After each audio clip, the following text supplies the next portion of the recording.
गुणातीतं गुरुं प्राप्य ब्रह्मरूपं निजात्मनः विभाव्यदासभावेन स्वामिनारायणं भजे। गुणातीतोऽक्षरं ब्रह्म भगवान् पुरुषोत्तमः जनो जानन्निदं सत्यं मुच्यते भवबन्धनात्। गुरुर्ब्रह्मा गुरुर्विष्णुर्गुरुर्देवो महेश्वरः गुरुः साक्षात् परं ब्रह्म तस्मै श्री गुरवे नमः। परब्रह्म भगवान स्वामीनारायण भगवान के सभी पूजनीय अवतार, सभी संत महापुरुष, मेरे गुरुदेव परम पूज्य प्रमुख स्वामी महाराज और परम पूज्य महंत स्वामी महाराज की पावन स्मृति के साथ आज गुरु पूर्णिमा के पवित्र अवसर पर उपस्थित नागपुर साउथ के रोटरी क्लब के सभी सदस्यों को मेरा हार्दिक प्रणाम है। आज के इस अवसर पर हम सनातन धर्म, जो एक वैश्विक धर्म है, उसमें गुरु की क्या महिमा है, गुरु हमें क्या देते हैं, इस विषय पर चिंतन करेंगे। विख्यात ब्रिटिश इतिहासकार डॉक्टर आर्नोल्ड टोयनबी ने यह कहा था कि at this supremely dangerous moment in human history the only way of solvation for Mankind is the Indian way. विश्व आज एक कठिन परिस्थिति से गुजर रहा है। ऐसी परिस्थिति में विश्व का उद्धार यदि करना हो तो उसके लिए एक ही राह है, भारतीय जीवन पद्धति का अनुसरण। ऐसी ही बात करते हुए जर्मन चिंतक मैक्स मुलर ने कहा था कि विश्व में यदि किसी को वैभव, संस्कार या सौंदर्य सही अर्थ में देखना हो तो मैं भारत की ओर निर्देश करूंगा। जीवन में यदि कोई समाधान प्राप्त करना हो, भले ही हम यूरोप में यहाँ रोमन या ग्रीक फिलोसॉफी का अनुसरण करते हैं, परंतु अगर यदि कोई समाधान प्राप्त करना हो तो मैं भारत की ओर निर्देश करूंगा। और बाद में उन्होंने कहा कि आंतरिक जीवन को यदि संवादी बनाना हो, वैश्विक बनाना हो, पूर्ण बनाना हो और दिव्य बनाना हो तो मैं भारत की ओर निर्देश करूंगा। भारतीय संस्कृति की यह विरासत जो विदेशी लोगों ने भी देखी पूर्वग्रह छोड़कर, तो उनको भी अनुभव हुआ कि इस विरासत में बहुत कुछ है। एक मुस्लिम कवि ने जैसे कहा, यूनानो मिस्र रोमा सब मिट गए जहां से, अब तक अगर है बाकी नामो निशा हमारा, कुछ बात है कि हस्ती मिटती नहीं हमारी, सदियों रहा है दुश्मन दौरे जमा हमारा, सारे जहां से अच्छा हिंदुस्तान हमारा। भारत की इसी गरिमा को बताते हुए हमारे शास्त्रों ने कहा, एतद् देश प्रसूतस्य सकाशात् अग्रजन्मना स्वम स्वम चरित्रम शिक्षेरन पृथिव्याः सर्वमानवाः। इस देश की भूमि पर हुए महान पुरुषों के चरित्रों से पूरे विश्व को सीखना है। तो ऐसी हमारी महान सांस्कृतिक विरासत, उसमें एक बहुत ही महत्वपूर्ण आधार स्तंभ तुल्य कोई मूल्य हो तो यह है हमारे यहाँ गुरु शिष्य की जो परंपरा चली आ रही है, युगों से चली आ रही है और आज भी जीवंत है। हमारे यहाँ उपनिषद ने बताया कि यदि ब्रह्म विद्या को प्राप्त करना हो, जीवन को सार्थक बनाने वाली विद्या ज्ञान को प्राप्त करना हो तो इसके लिए क्या करना चाहिए? तद विज्ञानार्थम स गुरुम एव अभिगच्छेत। इसके लिए गुरु के पास ही जाना चाहिए और गुरु के पास जाना ही चाहिए, यह हमारे उपनिषद ने बताया। श्रीमद् भगवद गीता में श्री कृष्ण भगवान अर्जुन को उपदेश देते हैं।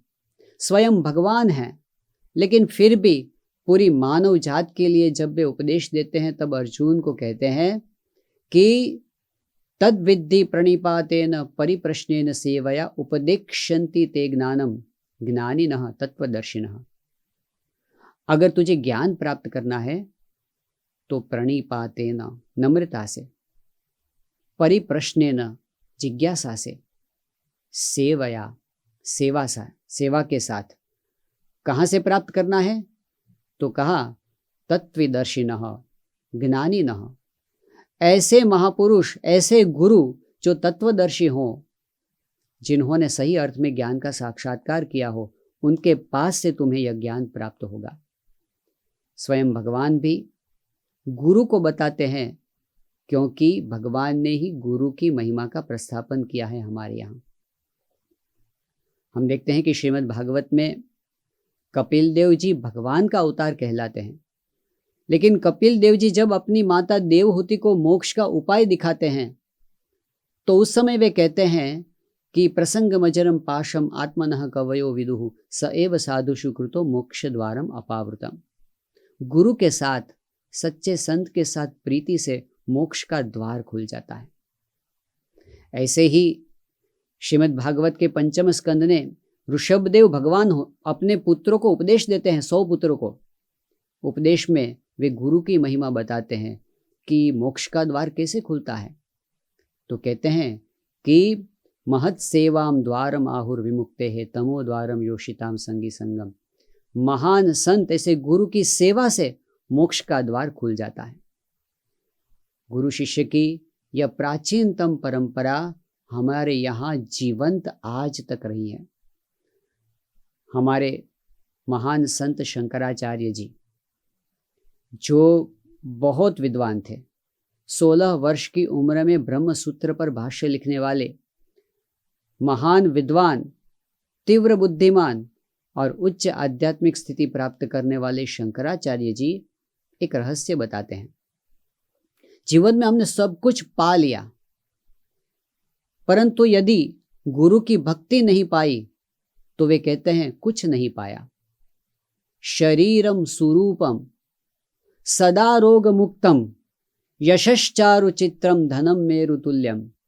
कहते हैं कि हमने इतना सारा पा लिया, शरीरम सुरूपम, रूपवान शरीर पा लिया, परंतु रूपवान शरीर रोग से युक्त हो तो कहते नहीं, शरीरम सुरूपम सदा रोग मुक्तम। अब शरीर रूपवान है, रोग से मुक्त है, परंतु धन नहीं है तो कहा धनम मेरु तुल्यम, मेरु के समान धन आपके पास आ गया। लेकिन इस दुनिया में व्यक्ति सिर्फ धन से नहीं जीता, वह अपनी कीर्ति से जीता है। तो कहा यशश्चारु चित्रम, पूरे विश्व में कीर्ति फैली हुई है। अब क्या बाकी रहा? रूपवान शरीर है, रोग से मुक्त है, पूरे विश्व में कीर्ति फैली हुए है और धन भी मेरु तुल्य है। इतना बताते हुए शंकराचार्य जी कहते हैं, गुरोरंघ्रि पद्मे मनश्चैन न लग्नम ततः किम ततः किम ततः किम ततः किम। परंतु यदि गुरु के चरणों में हमने अपना मन समर्पित नहीं किया है तो हमने कुछ नहीं किया। तो बुद्धिमान व्यक्तित्व हुआ शंकराचार्य जी का, उसकी विशेषता नहीं है। विशेषता है इतने बुद्धिमान होते हुए भी उन्होंने गुरु के चरणों में मन को समर्पित करने का उपदेश दिया है। तुलसीदास जी महान बुद्धिमान थे, परंतु आपने कई बार सुना होगा हनुमान जी की स्तुति करते हुए हनुमान चालीसा के आरंभ में सबसे पहले वे क्या कहते हैं? श्री गुरु चरण सरोज रज निज मन मुकुर सुधार। जब हम कोई भी अच्छा काम करते हैं तो पहले अपने मन को स्वच्छ करना पड़ता है। मन से सभी क्रियाएं होती हैं। मन अगर शांत है, मन अगर शुद्ध है, पवित्र है, मन अगर मजबूत है, मन अगर स्थिर है, तो सभी कार्य अच्छे ही होते हैं। परंतु मन रूपी दर्पण को कैसे शुद्ध किया जा सकता है? कहते हैं श्री गुरु चरण सरोज रज निज मन मुकुर सुधार।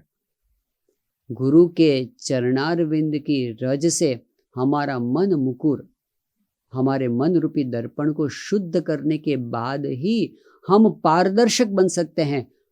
फिर ही हम भगवान के दर्शन कर सकते हैं, फिर भी हम इस दुनिया का काम कर सकते हैं ठीक ढंग से। ऐसे ही महान संत हुए श्रीमद् राजचंद्र जी, जो गांधी जी के भी गुरु कहलाते हैं। तो श्रीमद् राजचंद्र जी ने कहा कि और किसी को मत खोज और कुछ भी मत खोज, एक सच्चे संत को, एक सच्चे गुरु को खोज ले और गुरु की आज्ञा के अनुसार चलता जा। अगर तुझे भगवान की प्राप्ति न हो तो मुझे कहना। एक सच्चे गुरु की प्राप्ति हमारे जीवन में सभी द्वार खोल देती है। गुरु हमें क्या देते हैं? हम यहाँ पर गुजरात में सारंगपुर में रहते हैं। यहाँ पर हमारे एक बहुत ही वरिष्ठ ज्ञान वृद्ध और वयोवृद्ध संत रहते थे, जिनका नाम संत स्वामी था। अभी तो वे नहीं है, लेकिन वे बहुत ही ज्ञानी थे, बहुत ही उच्च आध्यात्मिक स्थिति उन्होंने प्राप्त की थी। तो हमारे पास का एक शहर है बोटाद, वहाँ से कई बार कॉलेज के प्रिंसिपल थे गढ़वी साहब, उनके पास सत्संग करने के लिए आते थे। तो वे शास्त्र के अभ्यासी थे, वे भी विद्वान थे और शास्त्रों की चर्चा भी बार बार करते थे।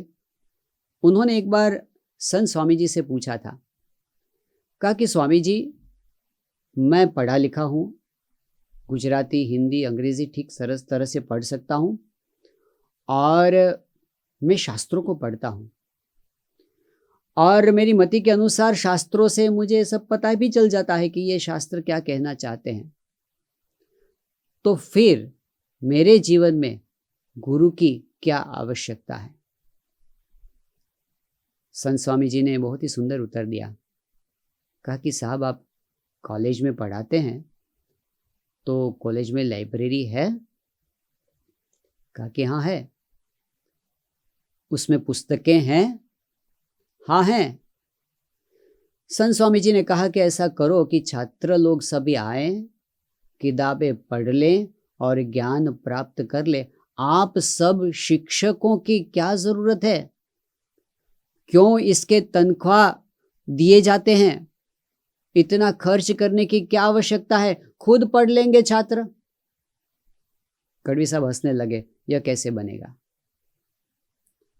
गुरु की आवश्यकता लौकिक विद्या में भी है। कोई अस्पताल है, दवाएं हैं, ऑपरेशन थिएटर हैं, सभी साधन सुविधाएं हैं, लेकिन डॉक्टर नहीं है तो कोई जाएगा मरीज और क्या अच्छा होकर आएगा?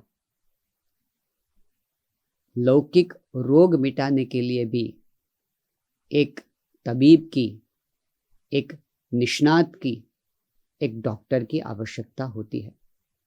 साधनों से या दवाइयों से काम नहीं चलता। उसी तरह से हम यदि एक पारलौकिक विद्या को प्राप्त करके अपने जीवन को धन्य बनाना चाहते हैं, जो पारलौकिक विद्या हमारे निजी जीवन में भी उपकारक बनती है, ऐसी विद्या को प्राप्त करना चाहते हैं तो गुरु की आवश्यकता है। यदि हम भव रोग को मिटाना चाहते हैं तो उसके लिए भी गुरु की आवश्यकता होती है। और जैसे कोई भी शिक्षा संस्थान हो, उसकी कीमत सिर्फ बिल्डिंग से नहीं होती, क्लासरूम से नहीं होती, परंतु उसकी कीमत फैकल्टी से होती है। अध्यापक कैसे हैं? इसके आधार पर कोई इंस्टीट्यूट चलती है। किसी अस्पताल को सिर्फ उसकी सुविधा के आधार पर श्रेष्ठ नहीं बताया जाता, उसमें डॉक्टर कैसे हैं इसके आधार पर अस्पताल की कीमत है। उसी तरह से केवल किताबों से ज्ञान प्राप्त नहीं होता, आध्यात्मिक ज्ञान के लिए गुरु की आवश्यकता होती है। क्या देते हैं गुरु हमें? प्रत्यक्ष गुरु हमें वह देते हैं जो इस दुनिया की कोई व्यक्ति हमें नहीं दे सकती। ऐसी सबसे बड़ी बात क्या है? विवेकानंद स्वामी की बात हम सुने। हम जानते हैं कि विवेकानंद स्वामी प्रखर बुद्धिमान थे। युवान नरेंद्र नाथ पहले से ही बुद्धिमान, विचारशील, तर्कबद्ध बातें करने वाले थे, किसी का मान लेने वाले नहीं थे। ऐसे विवेकानंद स्वामी अपने जीवन के अनुभव के आधार पर एक बात बताते हैं। वे कहते हैं कि विश्व की किसी भी देश की प्रजा की प्रगति का आधार श्रद्धा पर है। जिस देश ने, जिस व्यक्ति ने भगवान में से श्रद्धा गंवाई, उसका विनाश निश्चित है। नरेंद्र नाथ ने अपने जीवन में अपने गुरु से क्या पाया? यह श्रद्धा पाई। अगर रामकृष्ण परमहंस विवेकानंद स्वामी के जीवन में न आए होते तो विवेकानंद न होते। एक नरेंद्रनाथ बुद्धिमान तो थे, लेकिन महान विवेकानंद बने वह रामकृष्ण जी की बदौलत, वरना एक विम्सिकल युवा बनकर नरेंद्रनाथ शायद अपना जीवन पूरा करते। एक प्रसंग इस समय पर याद आता है। हम यहाँ पर सहारनपुर में रहते हैं, तो यहाँ पर संतों का एक प्रशिक्षण केंद्र है, साधना स्थली है। यहाँ पर हम त्यागी दीक्षा प्राप्त करके ट्रेनिंग लेते हैं, जीवन लक्ष्य तालीम प्राप्त करते हैं और शास्त्रों का अध्ययन भी करते हैं। तो एक बार ऐसा हुआ था कि प्रमुख स्वामी जी महाराज यहाँ पर उपस्थित थे और जो संत लोग पढ़ाई कर रहे थे उनका एक कार्यक्रम प्रमुख स्वामी महाराज की उपस्थिति में रखा था। एक डिबेट का आयोजन किया गया था, एक चर्चा सत्र था। चर्चा का विषय क्या था? आध्यात्मिक मार्ग में बुद्धि की आवश्यकता है या नहीं है, यह चर्चा का विषय था। दो वृंद थे।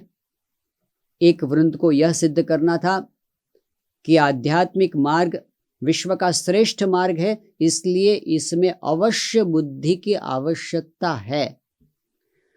यदि बुद्धि नहीं है तो कोई व्यक्ति इस मार्ग पर प्रगति नहीं कर सकता। तो सामने वाले वृंद को यह सिद्ध करना था कि इस मार्ग में बुद्धि की कोई आवश्यकता नहीं है, यहाँ पर तो श्रद्धा की आवश्यकता है। श्रद्धा बुद्धि को तो कई बार तर्क वितर्क करके आध्यात्मिक विकास में बाधा डालती है, यह दूसरे वृंद को सिद्ध करना था। और दोनों वृंद में बुद्धिमान संत थे। अपने पक्ष का प्रतिपादन जोर शोर से किया दोनों वृंद ने। करीबन 1-1.5 घंटे तक यह चर्चा चली। चर्चा के बाद इसका निर्णय करने के लिए प्रमुख स्वामी महाराज से प्रार्थना की गई, अब आप ही बताइए आध्यात्मिक मार्ग में बुद्धि की आवश्यकता है या नहीं है। तब प्रमुख स्वामी महाराज ने बहुत ही संक्षेप में सारभूत सिद्धांत समझाया। उन्होंने कहा, जब तक हमारे जीवन में सच्चे गुरु की प्राप्ति न हो तब तक बुद्धि का उपयोग अवश्य करना चाहिए।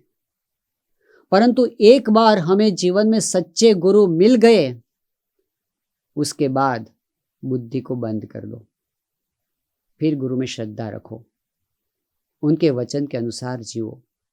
दिन कहे तो दिन, रात कहे तो रात, फिर अपने मन का समर्पण कर दो, फिर तर्क वितर्क मत करो।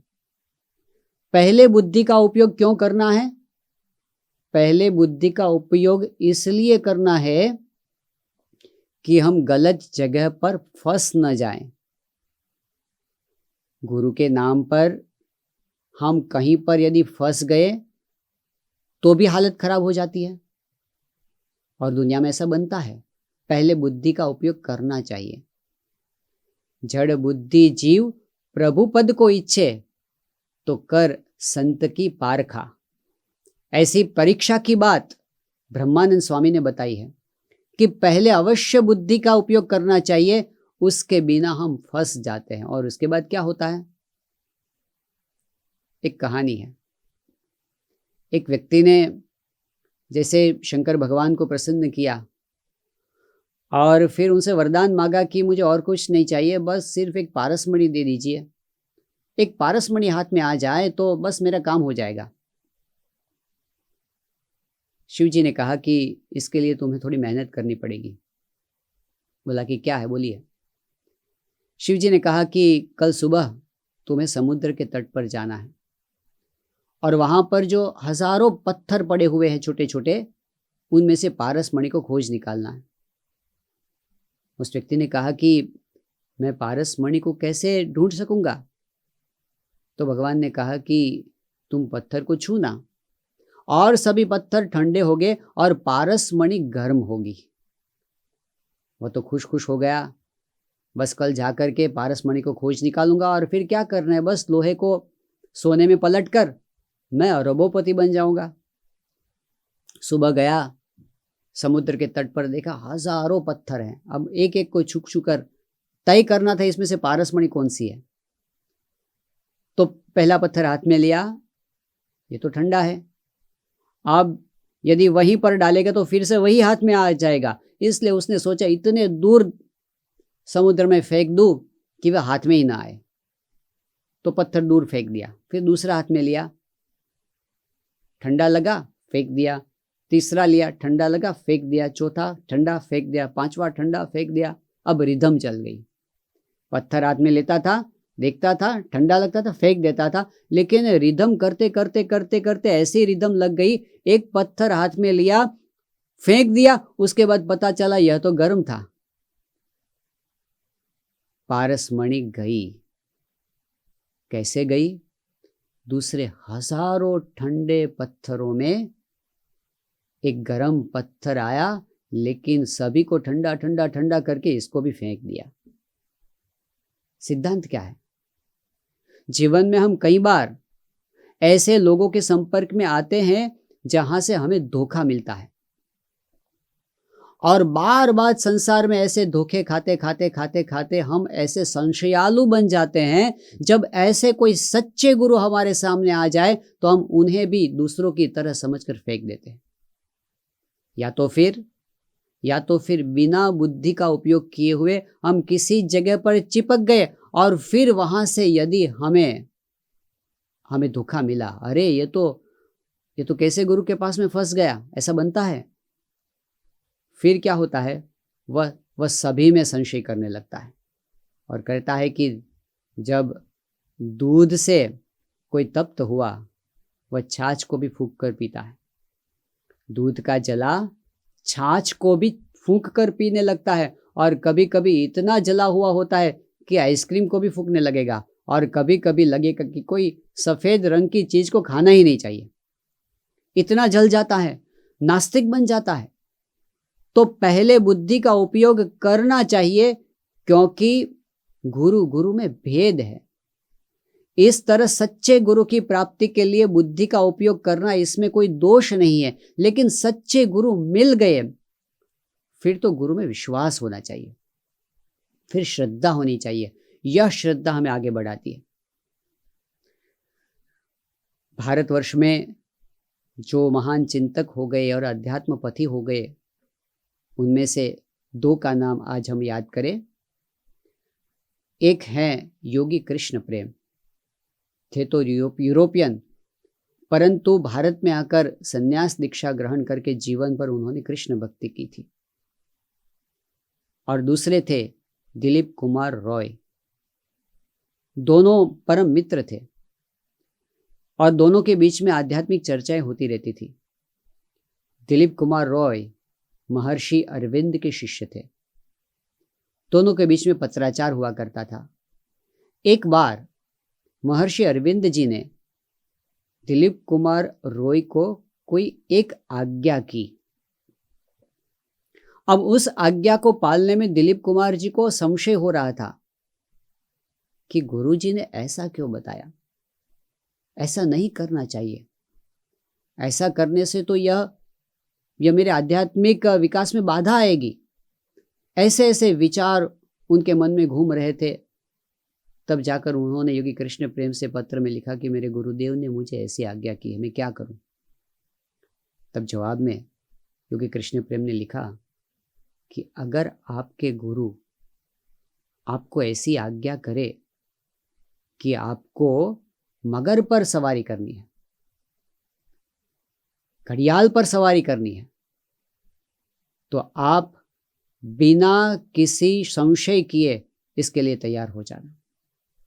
आपके गुरुदेव आपको यदि ऐसी आज्ञा करे कि आपको सिंह के मुंह में अपना सिर रखना है, तो बिना संशय गुरुदेव की आज्ञा का पालन करो। यही सिद्धांत है, क्योंकि गुरुदेव यदि सच्चे ही है तो वे ही रक्षा करने वाले हैं और वे कभी हमारा बुरा नहीं करेंगे। यह श्रद्धा जिसके हाथ में आ गई, सच्चे गुरु मिल जाए और सच्चे गुरु में श्रद्धा हो जाए, बेड़ा पार हो जाता है। प्रमुख स्वामी महाराज से एक बार किसी ने पूछा था कि आप एक छोटे से गांव में आपका जन्म हुआ, एक किसान परिवार में, और आपको कोई इतनी शिक्षा नहीं मिली, आप 6ठी कक्षा तक ही पढ़े हुए हैं, लेकिन आपने इतने महान कार्य किए, विश्व प्रसिद्ध संत विभूति के रूप में आपको विश्व के मानधाता आपके चरणों को छूते हैं, और आपने क्या क्या नहीं किया इस दुनिया के लिए। आप इतनी ऊंचाई तक पहुंचे, तो आपकी प्रगति का रहस्य क्या है? प्रमुख स्वामी महाराज ने कहा, रहस्य एक ही है, मुझे सच्चे गुरु मिल गए और मैंने वही किया जो गुरुदेव ने मुझसे कहा, उसके सिवा मैंने कुछ भी नहीं किया। बस एक ही बात, सच्चे गुरु की प्राप्ति और उनके वचन के अनुसार जीवन हमारे जीवन में उद्धार कर देता है। ऐसे गुरुदेव हमें नकारात्मकता से मुक्ति दिलाते हैं। हमारे जीवन में जो बाधाएं आती हैं उसमें से एक नकारात्मक विचारधारा है। कष्ट तो सभी के जीवन में आते हैं, लेकिन जो नकारात्मक बनते हैं वह हार जाते हैं, और जो उसमें से भी रास्ता निकालते हैं वे आगे बढ़ते हैं। हम एक प्रसिद्ध गुरु शिष्य संवाद को याद करें। श्रीमद् भगवद गीता में श्री कृष्ण भगवान गुरु के रूप में है, वहां पर अर्जुन शिष्य के रूप में है। भगवद गीता के आरंभ में कैसी घटना बनती है, श्री कृष्ण भगवान अर्जुन के रथ को लेकर चलाते हैं। कुरुक्षेत्र के मैदान में दोनों ओर सेनाएं खड़ी हो चुकी हैं, और अर्जुन कृष्ण भगवान से कहते हैं कि कैर्मया सह युद्धव्यम, मुझे किसके साथ लड़ना है, आप मुझे बताइए। श्री कृष्ण भगवान रथ को सेनयोर रुभयोर मध्य, दोनों सेनाओं के बीच में रथ को लेकर जाते हैं और फिर बताते हैं देखिए ये सब है। और अर्जुन उस समय मोहग्रस्त हो जाता है, अपने कर्तव्य से च्युत हो जाता है, किंग कर्तव्य मूढ़ हो जाता है, और एक मानसिक व्यथा शुरू होती है। और क्या असर होता है इसका? कहते हैं कि मेरी परिस्थिति ऐसी है, कृष्ण भगवान से कहते हैं कि मेरा मुख सूखने लगा है, मुखम परिशुष्यति वेपथुः शरीरे में, मेरे शरीर में कंपन हो रहा है, रोम हर्षश्च जायते, मेरे रोंगटे खड़े हो गए हैं, मैं खड़ा नहीं रह पाता, और गांडीवम संसते हस्ताद, मेरे हाथ से गांडीव गिर रहा है। ऐसा कभी नहीं हुआ था अर्जुन के जीवन में।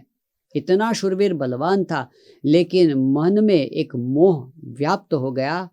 अर्जुन अपने कर्तव्य से च्युत हो गया और रथ में पीछे जाकर बैठ गया, धनुष्य नीचे रख दिया, मैं नहीं लड़ पाऊंगा। हमारे जीवन में ऐसी परिस्थितियां आती हैं, हम हार जाते हैं अपने मन के पास, अपनी फीलिंग्स के पास, इमोशंस के पास हम हार जाते हैं, मैं कुछ नहीं कर पाऊंगा।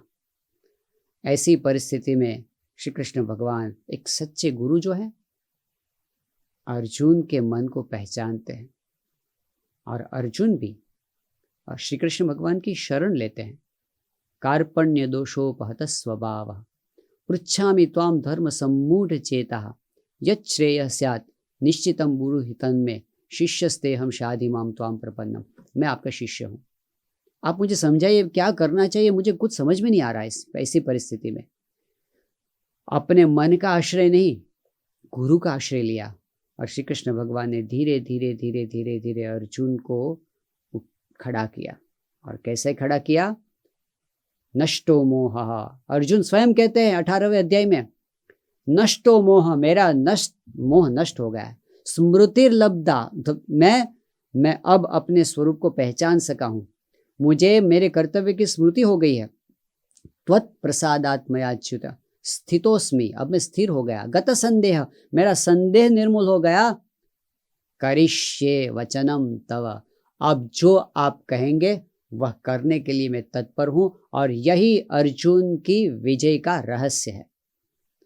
सच्चे गुरु के पास शिष्यस्ते हम शाधि माम त्वाम प्रपन्नम, ऐसा कह के अर्जुन ने समर्पण किया। केवल अर्जुन का शौर्य काम नहीं लगने वाला था। हमारे पास बुद्धि है, हमारे पास शक्ति है, सामर्थ्य है, लेकिन जीवन में ऐसी परिस्थितियों में हमारी शक्ति और बुद्धि काम नहीं लगती, तब गुरुदेव हमें खड़ा कर देते हैं। राजकोट शहर में एक लड़का किशोर अवस्था में, कुमार गौरव इसका नाम था, बहुत ही शरारती, पढ़ाई में ध्यान ही नहीं था। इसका असर यह हुआ कि धीरे धीरे धीरे पढ़ाई ऐसी बिगड़ने लगी। 10वीं कक्षा में वो फेल हुआ। गणित विषय में केवल 13 गुणांक प्राप्त हुए, 13 मार्क्स ओनली।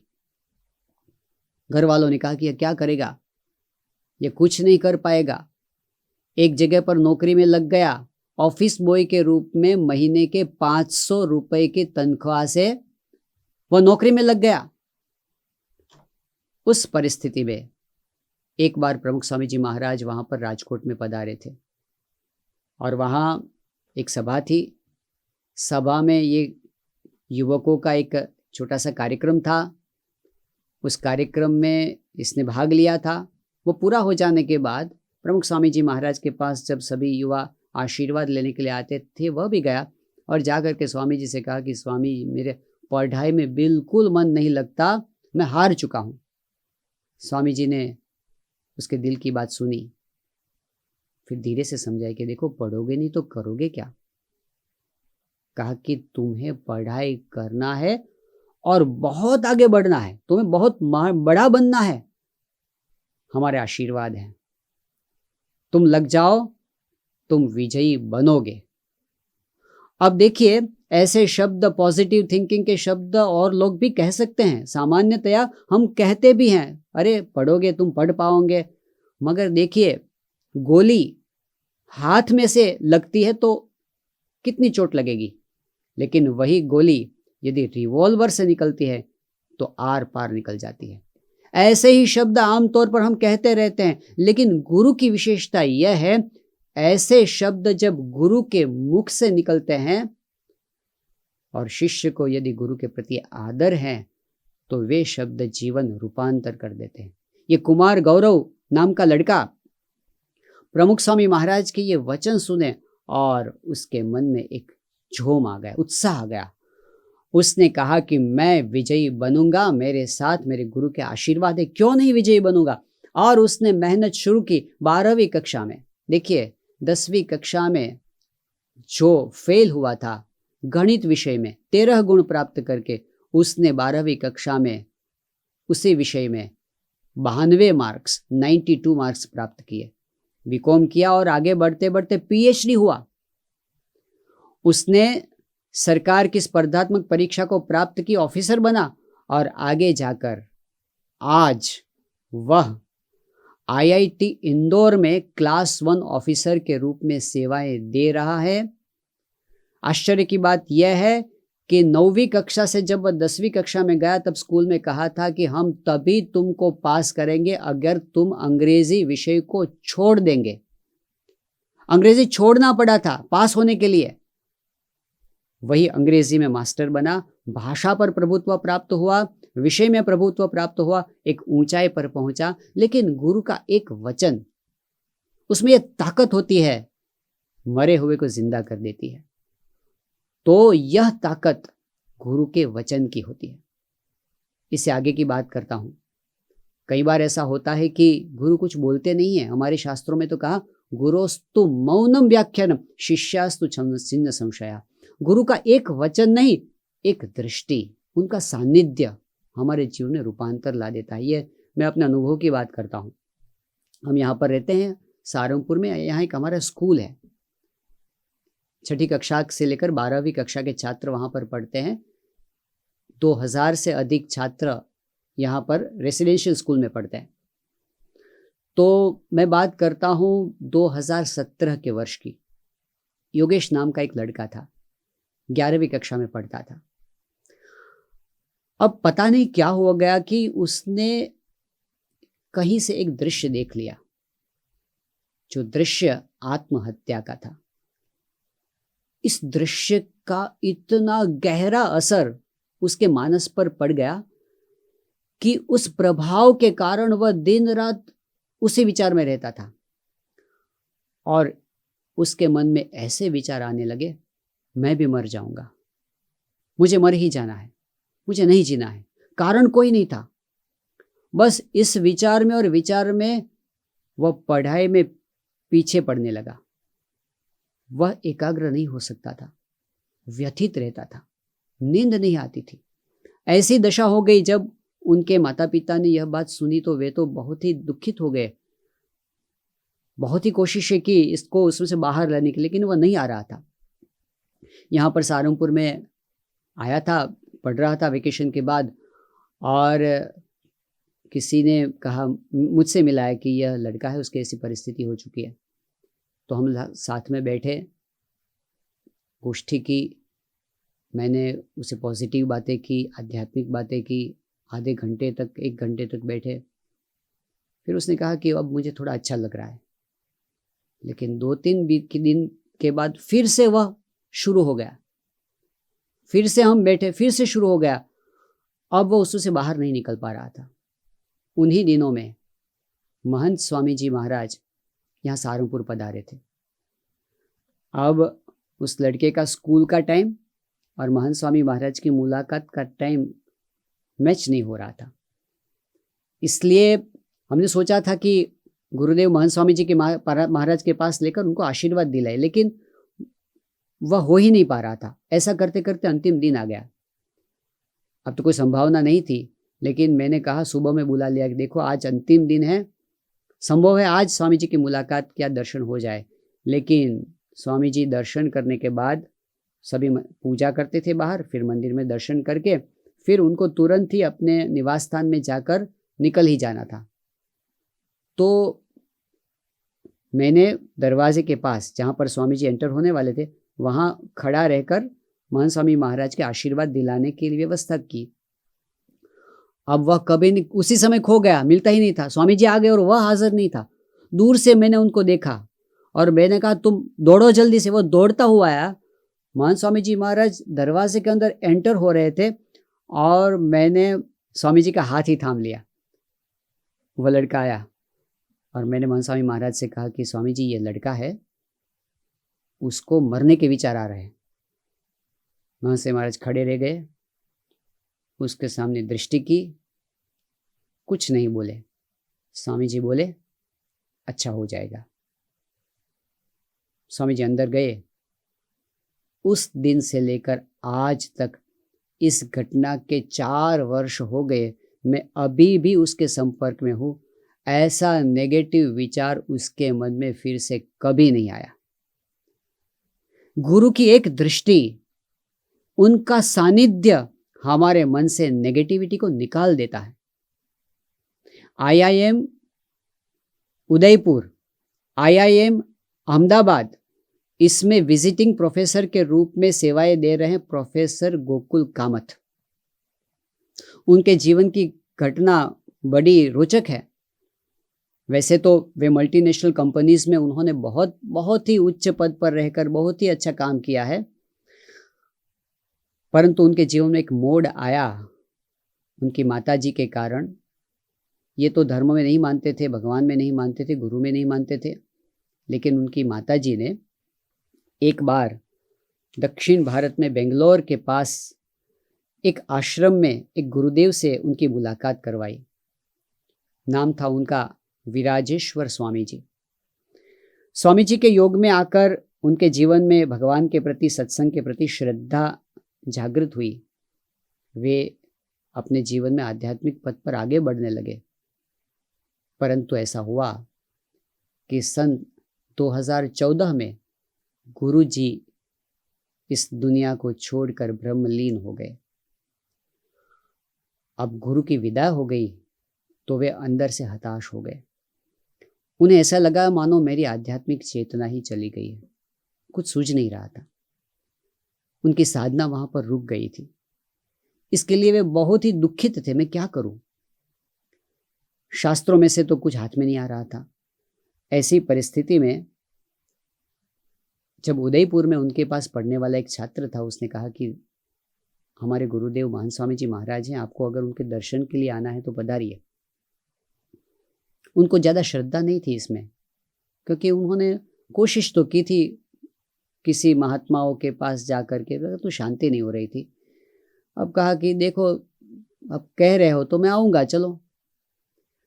उन्होंने अपने अनुभव में बताया है कि मैं महान स्वामी महाराज के पास जा रहा था। I did not have much hope, मुझे बहुत आशा नहीं थी। परंतु गोधरा में, गोधरा नाम का एक छोटा सा टाउन है, उसमें उनके दर्शन होने वाले थे। सुबह का समय था, सभा में सभी भक्तजन बैठे हुए थे। महान स्वामी महाराज पूजा करने के लिए वहाँ पधारने वाले थे। उनकी प्रातः पूजा के दर्शन के लिए सभी एकत्र हुए थे। वहाँ जाकर वे बैठ गए सुबह में 6 बजे। अब महान स्वामी महाराज वहाँ पर पधारे। अब उनके अनुभव की बात मैं उन्हीं के शब्दों में सुनाता हूँ। When Swamiji's car entered the premise, my eyesight met his. For that fraction of time, I saw the clear, direct and compassionate answer in his eyes. You are looking for an answer, here I am. And that was an electrifying thing. In that glance, I felt an ocean of compassion. Regardless of what you are or your background, I found my answer in his eyes. My blessings are with you. Just don't worry. यह अनुभव उन्होंने किया। वे बताते हैं कि 45 minute तक पूजा दर्शन चला, वार्तालाप कुछ नहीं हुआ था, लेकिन ऐसी चेतना जागृत हो गई। कहा 45 मिनट तक मेरी आंख से अश्रु की धाराएं बहती रही। मुझे ऐसा लगा मानो मेरे पूर्व जन्म के सभी पाप धुल रहे हैं। मैं शुद्ध होता जा रहा हूं। मेरी आध्यात्मिक यात्रा फिर से शुरू हो गई। और फिर वे कहते हैं कि मुझे ऐसा अनुभव हुआ कि गुरु का दर्शन मुझे इस दिन हुआ, मुझे भगवान के दर्शन इसके साथ में हो गए। तो क्या हुआ? वार्तालाप तो कुछ नहीं हुआ था। गुरुस्तु मौनम व्याख्यानम शिष्यास्तु छिन्न संशयाः। तो गुरुदेव हमारे जीवन की सभी नकारात्मकता को निकालकर हमें खड़ा कर देते हैं। यह गुरु की विशेषता है। इससे आगे की बात हम सुने, गुरु क्या करते हैं? गुरु हमारे जीवन का रूपांतर कर देते हैं। डॉक्टर अब्दुल कलाम साहब, हम जानते हैं कि कलाम साहब एक ऐसा व्यक्तित्व था, उनके जीवन में बुद्धिमत्ता, वैज्ञानिकता के साथ सज्जनता और आध्यात्मिकता जुड़ी हुई थी। वे इतने सरल, इतने सादे, इतने नम्र थे कि सभी के हृदय पर उनका प्रभाव पड़ता था।